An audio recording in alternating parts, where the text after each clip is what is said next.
Shalom, saudara yang selalu menaruh harapan kepada Kristus, selamat bergabung kembali dalam Sukacita Pagi.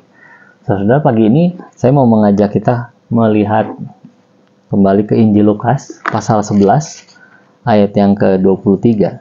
Dikatakan demikian. Siapa tidak bersama aku, ia melawan aku, dan siapa tidak mengumpulkan bersama aku, ia mencerai-beraikan. Saudara, penekanan pagi ini adalah ada orang yang tidak bersama Kristus.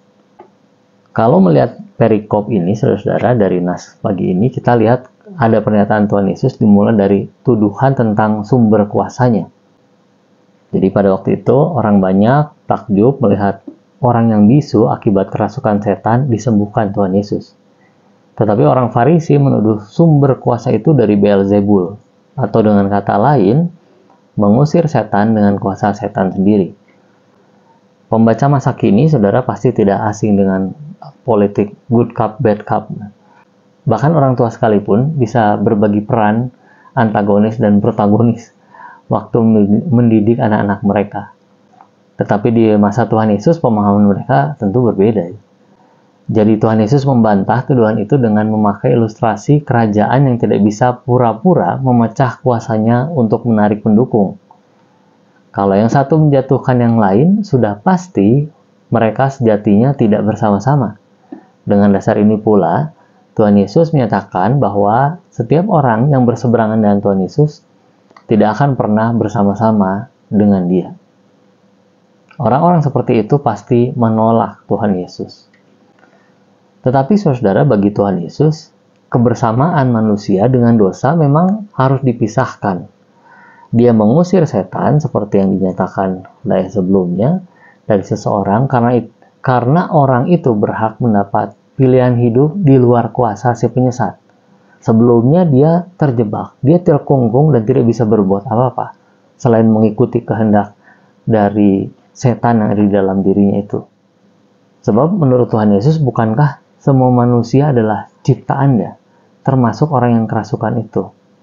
Bukankah Kristus mati di kayu salib demi semua manusia, tidak terkecuali orang-orang yang menentang ketuhanan dirinya, para Farisi, para penyesat yang lain? Yang penting bagi Tuhan Yesus adalah setiap orang berhak mendapat jalan kembali kepada Allah. Orang-orang yang menolak Yesus Kristus berarti memilih untuk tidak bersama-sama dengan Allah Bapa setelah melewati dunia ini. Saudara, panggilan bagi kita semua, mari kita tidak menjadi orang yang berseberangan dengan Tuhan Yesus.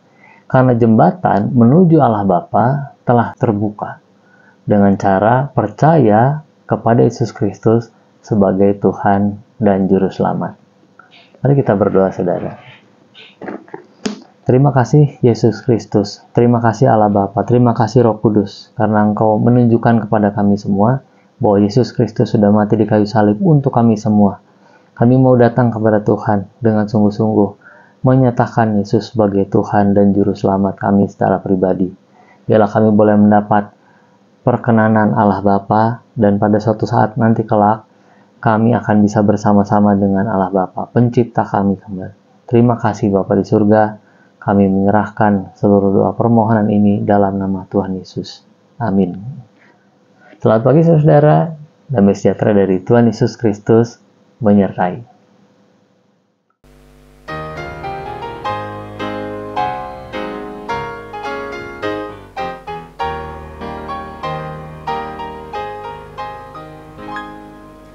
Maukah engkau bebas dari beban, harapkan penuh Sang Penebus? Maukah engkau iblis dikalahkan, harapkan penuh Penebus?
padamu.